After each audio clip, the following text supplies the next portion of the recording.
4 decades ago, as a young reporter began taking baby steps into the world of journalism, little did she know that it would be a heady ride through conflict ridden hotspots in and around the country. From the killing fields of Punjab in the 80s and 90s to bullets, bombs, and terrorists in Kashmir, to the Lashkar headquarters in Muridke, Harinder Baweja has seen it all. She writes on current affairs with a special emphasis on politics. She's a well known journalist and author who has won several awards. Her first book was A Soldier's Diary, Kargil, The Inside Story. She went on to edit several anthologies, and she's here today to discuss her second book, Madam, They Will Shoot You, My Life Through Conflict.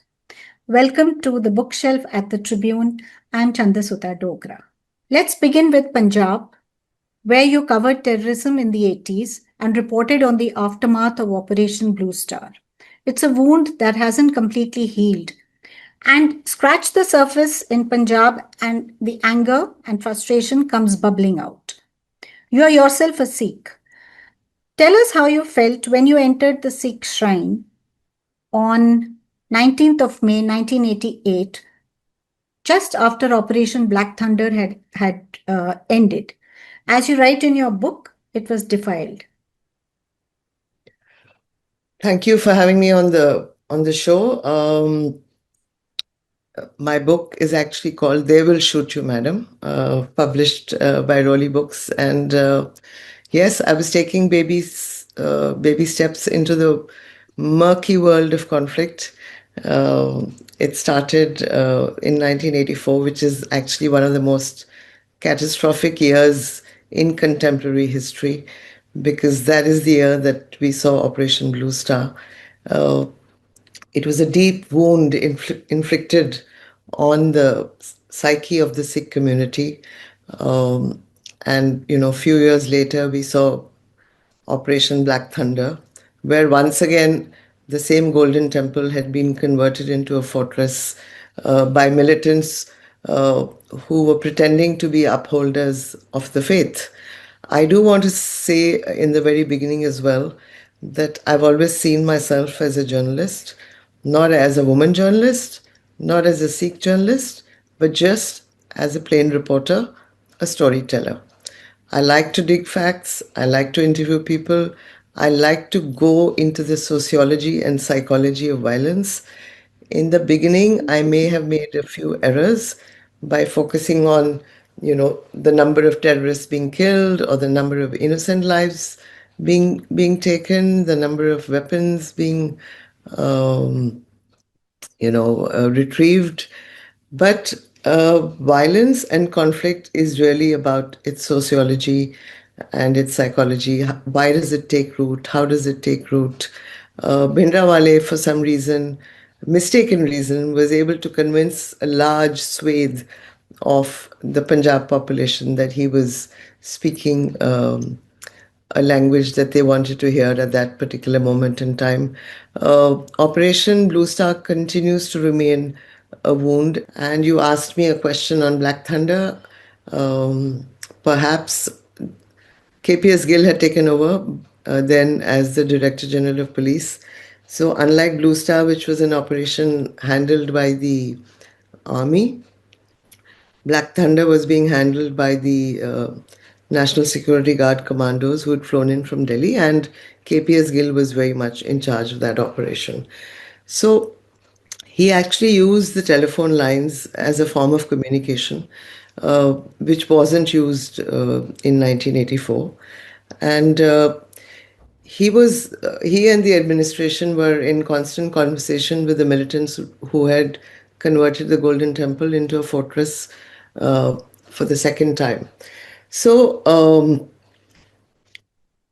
Black Thunder was an operation, that I would say, which to a large extent broke the back of Punjab militancy, because when the Sikh community saw the representatives of the faith, so-called representatives of faith, walk out of the Golden Temple complex without arms and with their hands held up in surrender, I think that's the time when they took a pause and wondered, is violence worth it?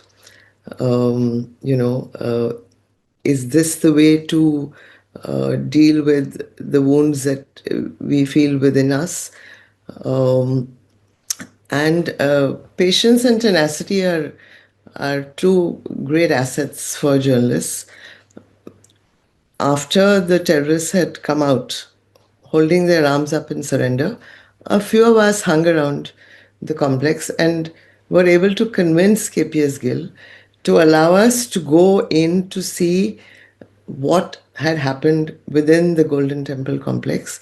And we were able to convince him that if you send your force in, or if you send, let's say, the Red Cross in, there may be a whisper campaign, uh, to say that you are the ones who actually planted those weapons and they did not belong to the terrorists. He bought into our argument. He got permission from Delhi. And a few of us made it into that Golden Temple complex that evening. It was a very eerie evening. I still remember, it was almost twilight. As we walked in, we walked on, glass shards. We walked on empty cartridges. And as we made our way into the Harmandir Sahib, where the holy book is kept, we had to close our noses because the stench of human fecus was overpowering. And we were wondering, where is this smell coming from? And then we entered the Sanctum Sanctorum, which is the most sacred space as far as the Sikh community is concerned. And it is a memory that is so etched in my head because I was shocked to see the vessels meant for Kara Prasad. I found those vessels full of human shit. So the so-called faithfuls, the so-called radicals who had taken up arms to protect the Sikh religion, were the ones who had actually defiled one of the most holy spaces. Uh, there were sackfuls of hair.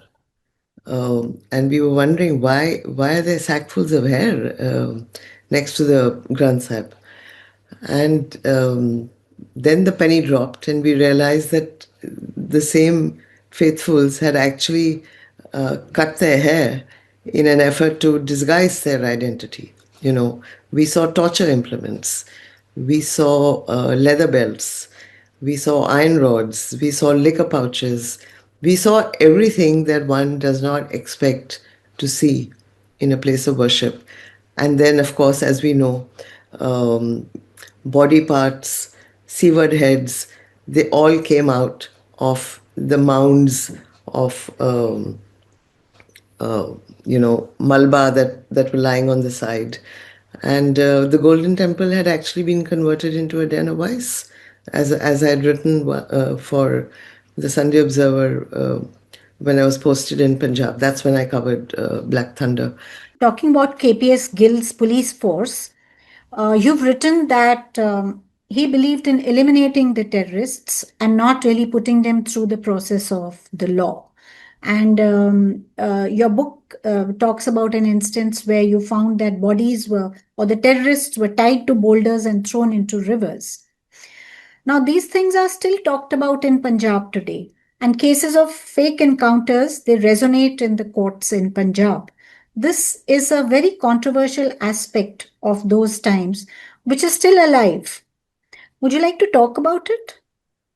See, violence begets violence. Now, KPS Gill, there is no doubt. I mean, he was a man who could quote Shakespeare as easily as he could wield a torture implement. And he broke every law to try and contain uh, the militancy in Punjab, but he went about it the wrong way. Uh, you cannot kill innocent people. You, you have to be conscious of the fact that you are the one wearing the uniform. So you always have to make a distinction between uh, you being an upkeeper of the law, and the militants and the terrorists who are quite happy to break the law. They cross over into a different mindset, a different ideology. But as law keepers, you cannot afford to do the same, because I can tell you quite confidently, and I've seen it in Punjab, I've seen it in Kashmir. Fake encounters actually add to the wound. They make a conflict zone murkier. I remember in Punjab, there was a time when judges would not hear cases related to terrorists who had been arrested unless they were brought to the court blindfolded. I actually went to different courts to see for myself. The judges were scared of taking their seat in court unless the terrorists were brought in blindfolded, because they feared. Because, see what happens, the administration collapsed, right? So the judiciary had collapsed. Every important organ of the state had collapsed. And that is the environment in which Bhindranwale was operating, and that is the environment in which the terrorists uh, were operating even after Blue Star, which then led on to Black Thunder. Now, KPS Gill used his own men in uniform. He promoted people out of turn and got them to use illegal, unlawful means. And eventually, after Black Thunder, when violence did ebb and the human rights bodies found their voices and the cases started to be pursued in earnest zeal, what happened, Chander? Five of the men that KPS Gill had given, all powers, all illegal powers to, ended up committing suicide. They took their own lives. So that's, I mean, in the end, the law will catch up with you. Since you mentioned that now youngsters are converting, taking up the Sikh cause, it goes to show that even though, strangely, the idea of Khalistan has very few takers in Punjab today. But the hurting, it's still hurting. Sections of the Sikh society are still feeling alienated. And these youngsters, who, as you said very rightly, were not even born at that time, but they're carrying the burden of that event, and they are doing what they feel is the right thing. We also saw the phenomenon of Amritpal. It swept through the Punjab countryside a couple of years ago. He's today an MP in the Lok Sabha. So how do we understand these different contradictions that we are living with in Punjab today? Would you like to hazard a guess or an analysis? Uh, I think 84 has become a part of the uh, collective conscience of the Sikh community. And even though I don't think there is too much appetite for violence, but there is a certain sentiment and empathy which comes to the fore. It came to the fore when Amritpal Singh descended on Punjab. Let's remember, he came from Dubai, where he was not even a practicing Sikh. He was not somebody who even wore a turban. He had cut his hair, but he decided to become another Bhindranwale, and he landed in Punjab, went to Bhindranwale's village, where he had a turban tying ceremony, um, and he wore the robes that Bhindranwale, famously wore. And he tried to whip up the sentiment. Of course, he was arrested very quickly. And I think the fact that people didn't really come out in hordes to support Amritpal is reflective of the fact that Punjab does not want its soil singed with blood once again. Okay, so shifting into on 26 November 2008, the Lashkar-e-Taiba carried out an attack in Mumbai, attacking the Taj Mahal Hotel, Nariman Point, Nariman House, I think, and Chhatrapati Shivaji railway station and several other places, Roy leaving, Hotel. yeah, Yeah. Trident, leaving almost about 170 people dead and hundreds injured. Your book has a very fascinating account of how Terrorists like Ajmal Kasab were carrying SIM cards actually supplied by Indian agencies, Indian intelligence agencies, as part of a covert operation conducted by SM Sahai, a top police officer of Jammu and Kashmir at that time. Now, these SIMs enabled the security forces to listen into live conversations between the 10 terrorists and their handlers in Pakistan, including the LET commander Zakiur Rahman. Now, this is damning evidence of Pakistan's involvement. I know you would like people to read the whole account in your book, but maybe you could give us a small slice of how it was executed, just a little bit. So Mumbai, according to me, the attack in Mumbai was easily the most audacious terror attack that India has seen. You know, 10 terrorists sailing the high seas from Karachi to Mumbai undetected, um, and then holding the financial nerve center of India to ransom for almost 3 full days.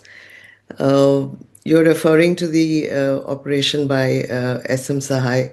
Yeah. It is a mind blowing operation. I've seen covert operations in all conflict zones, but this is really, uh, you know, one a classic case of how Sahai's team infiltrated the ranks of the Lashkar-e-Taiba, which we know is anti-India, has targeted India multiple times. Now, these are very dangerous missions, and sometimes you have to go along with the demands of the outfit that you are trying to infiltrate, and that's exactly what happened. A very brave policeman, Mukhtar Ahmed, had pretended to be a Lashkar guy himself, and he was able to buy the faith of the Lashkar associates and convince them that he was actually one of them. And then came the demand for these SIM cards. And it's very important in covert operations for, your cover not to be blown. So Sahai's team decided that they would provide these SIM cards. So Ahmed, the police officer, had actually worked as an auto rickshaw driver in Calcutta. He had left the valley because his brother was killed by militants. Um, so he was obviously seething with anger and perhaps wanting revenge against the militants who had taken his brother's life. So he actually went back to Calcutta to procure these SIM cards. And Sahai then wrote a top secret confidential note to his boss, the DGP, at that time Kuldeep Khuda, and marked the same note to the person in charge of the Intelligence Bureau in Srinagar, providing the numbers of all the SIM cards that had been given to the LET. I mean, he had to do that because the numbers could not have been monitored out of Jammu and Kashmir. So they could only have been monitored by the Intelligence Bureau. Now, it was very, very clear to Sahai and his team that if they have asked for these SIM cards, they are planning an operation on Indian soil. They were planning an operation on what they call Watan-e-Hind. It was crucially important to keep, Yeah, you boy. know, the numbers on the tap list because it. How do you get information? You get information by, you know, technical sources and human intelligence, right? These are the two main ways of gaining intelligence. But very briefly, because this story is so interesting and it blew my mind, I had to speak to multiple people to piece it together. So there was this demand for SIM cards. The SIM cards were procured. Now, how do you send these SIM cards uh, to Pakistan? Then Sahai's team figured that there was one militant who had crossed over to Pakistan and was kind of ready to come back home to Jammu and Kashmir. He was a local Kashmiri. codenamed Kesar, right? So Kesar came back to be a part of this operation, and the Indian Army, which patrols the line of control, was told to allow Kesar to pass because the LOC is one of the most guarded places. And, what if the army had noticed him trying to breach the line of control? What if they had killed him? That was too much of a risk. So Sahai's team was able to tell the army to allow Kesar to come in. Then these SIM cards were stitched into a diary. And then the diary had to be taken to Pakistan by Kesar. Now, next question: how do you get a visa uh, to go to Pakistan? So Sahai knew, and this is again information that blew my mind, that if the visa application was recommended by the chairman of the Hurriyat Conference at that time, Saeed Ali Shah Gilani, the Pakistan High Commission would grant the visa in less than 24 hours. So Sahai's team then approached Gilani, who gave a letter because, as far as Gilani was concerned, he was recommending a visa for a militant. He didn't know that the militant was now Was playing. There are lots of double agents, double. right? Yeah. Yeah. So the world of covert operations is fascinating. So anyway, they found a way to send it back. And who were they delivered to? The SIM cards. The SIM cards were taken by Kesar. He crossed the border at Wagah. Again, RAW is the one which guards the Wagah border. So RAW was told, let Kesar pass. So he was carrying that diary into which the SIM cards had been stitched. I don't want to reveal everything in the course of the interview. I do want, our viewers It itself is to so go fascinating. through my book, They Will Shoot You, Madam, published by Rolly Books. And what happened, at what time were the SIM cards switched off, how the recording started, it's all there in the chapter. And the chapter is called The Masters of Murid K. So Okay. Okay. so the rest of it can be, Yes, yes. got from that chapter. Okay. But the other thing, just a minor point, that it's a cat and mouse game between the security forces and On the both militants. sides. Oh, and the Yeah, militants. yeah. On the militants, and so the person who's able to beat that game wins. Unfortunately, in this case, yes, we managed to get a recording, live recording, because Lakhvi was directing the attacks from Pakistan, and we've all heard those tapes, and you can hear Lakhvi saying, "Aag laga do." Oh, Uh, there's so many people hiding in this particular room. Um, Go and shoot at that room. So there was live information available to the handlers fantastic. of Kasab and his men. Um, and it's another matter that despite the live recordings, there has been no justice for the victims of 26/11 Yeah. because Pakistan has not cooperated with that investigation. So, Harinder, you also visited the Lashkar-e-Taiba headquarters in Murid K, not once but twice. And both the times your visit was facilitated by first time by I think a minister in the Nawaz Sharif government in 2008, and in 2011 by Nawaz Sharif himself. That's right. Huh? Uh, One of the observations which you've written about is that the Jamaat-ud-Dawa, which was posing as a charitable organization, was actually a front for the LET, and that there was really no difference. But from your two visits, what would you say is your most significant takeaway from entering those strongholds and then coming out and that whole experience? I think the most significant takeaway is the fact that there is very little difference between the state actors and the non-state actors. Absolutely. You know, they're both wedded in a sense. Um, let's talk about the minister who helped me breach the gates of the Lashkar-e-Taiba. Yeah. Uh, I tried calling the communications head even before I boarded my flight to Lahore. First of all, I was surprised that I got a visa, Hmm. because Ajmal Kasab had been caught alive. And he was repeatedly mentioning the fact that he was trained in Muridke. Now, we know that Muridke is the headquarter of the Lashkar-e-Taiba. Of course, I did not go in there expecting to see militants in practice, holding guns and all of that.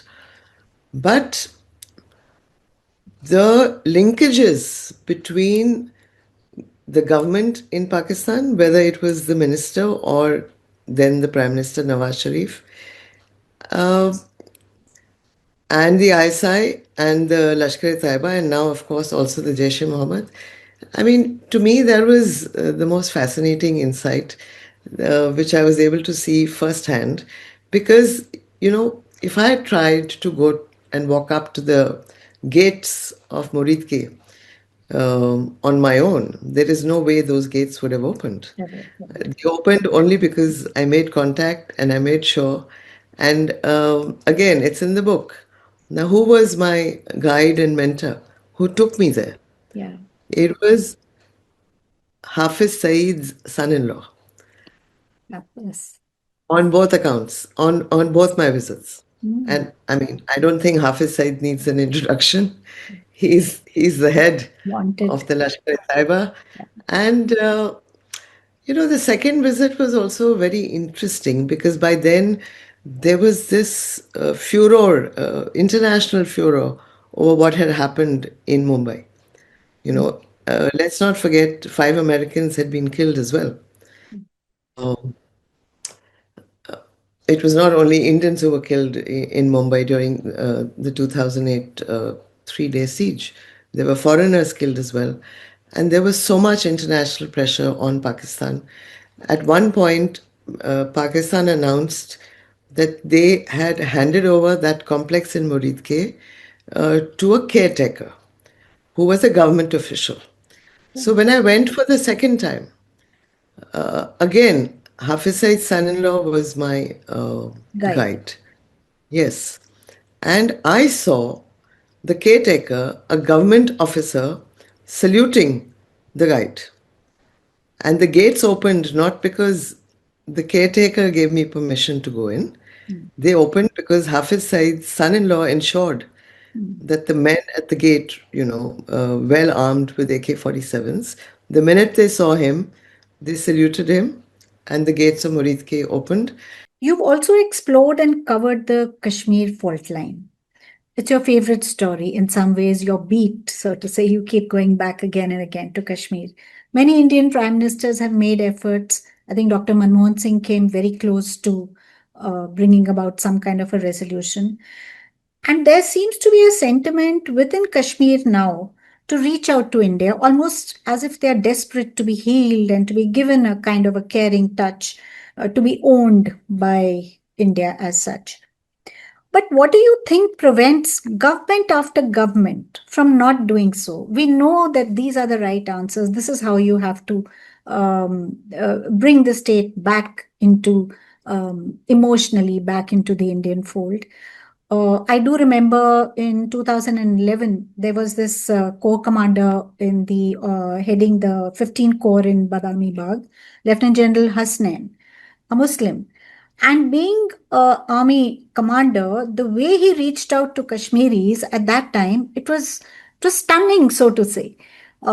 He even his officers even sat down with the Kashmiri leaders, not leaders, the ordinary people really, and asked them, why are you so upset when convoys are passing up and down? So they said, well, you block all the roads, our children are going to school at that time, and it becomes very difficult. So they actually shifted the timings of the convoys to 4 o'clock in the morning they would leave. He began holding iftar parties inside the cantonment, and there were so many other initiatives. But as it always happens, he was pulled back after a few months, and things went back to where it is. So again, what do you think prevents the government from taking all the right steps, which we know? It's very interesting that you mentioned Lieutenant General Atta Hasnain because I do know him personally. I also know uh, Lieutenant General Satish Dua, who was the co-commander of the same Chinar Corps. And he was there when the whole Burhanwani uprising happened, when Burhanwani was killed. He had become a role model, for the Kashmiri community. This young 16-year-old, I mean, I've explored that in my book also. Why did he choose to leave the comfort of his classroom and disappear into the mountains of Tral in South Kashmir to surface on Facebook holding a weapon? I mean, like you said, I mean, there are generals who have tried, but I have seen in all the years that I've covered Kashmir. Let's talk also about the Northern Army Commander, Lieutenant General Huda, who keeps saying, let us not look at Kashmir as a piece of real estate. Somehow we've just ended up talking about Kashmir being the crown on India's head without focusing attention on the Kashmiris themselves. There is a sentence in my book on how there is only one alphabet that we need to add to the policy when it comes to dealing with J&K. You know what we need to add? We need to make it. We keep saying, even Amit Shah keeps saying, Narendra Modi keeps saying, all the predecessors have said, Kashmir hamara hai. We need to add one I to Kashmir and say, Kashmiri hamare hai. It was such a pleasure talking to you, Harinder. Thank you very much for taking time out for this. Thank you.